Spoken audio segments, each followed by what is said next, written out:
Soy Juan Guardiola del grupo 473 y les voy a presentar mi PIA. Como primer tema tenemos el genoma humano, el cual es el conjunto complejo de información genética de un organismo humano codificada en el ADN. ¿Y qué es el ADN? El ADN es la molécula que contiene la información genética en los organismos vivos y esta está compuesta por 4 bases nitrogenadas de las que les hablaremos más adelante. Y bueno, este ADN tiene segmentos específicos que codifican proteínas o regulan la actividad celular, a las cuales les denominamos genes. Y estos genes se encuentran organizados y estructurados en estructuras que llamamos cromosomas. Y estos cromosomas se van a encontrar dentro de nuestras células. Y bueno, después tenemos lo que es el sitio Incuray. El sitio Incuray es el sitio que reconocerá el spliceosoma para realizar el splicing, el cual es un método post-transcripcional, el cual se realiza con el propósito de eliminar los intrones que se encuentran entre los exones, esto para dar como resultado final el ARN mensajero maduro. Las purinas y las pirimidinas son la forma en la que se categorizan las bases nitrogenadas de las que les comentaba al principio. Dentro del grupo de las purinas tenemos la adenina y la guanina, y dentro del grupo de las pirimidinas tenemos lo que es la citosina, la timina y el uracilo. Bueno, después tenemos la replicación del ADN, el cual es el proceso mediante el cual el ADN se copia para producir dos moléculas idénticas antes de la división celular. Y este es un mecanismo fundamental para la herencia genética y ocurre en la fase C del ciclo celular. Alguna de las características de esta es que es semiconservativa, se realiza en dirección de 5' a 3' y ocurre en orígenes de replicación.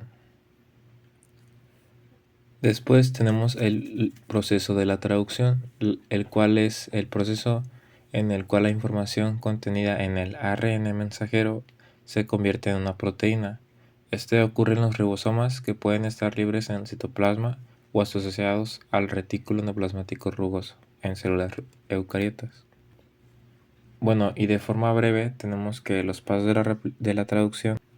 En primera instancia, el primer paso es que la subunidad pequeña del ribosoma se una al ARN mensajero en una secuencia específica llamada secuenciación de inicio, y un ARN de transferencia con el anticodón complementario transporta el primer aminoácido, y la subunidad grande del ribosoma se une para complementar el complejo de iniciación.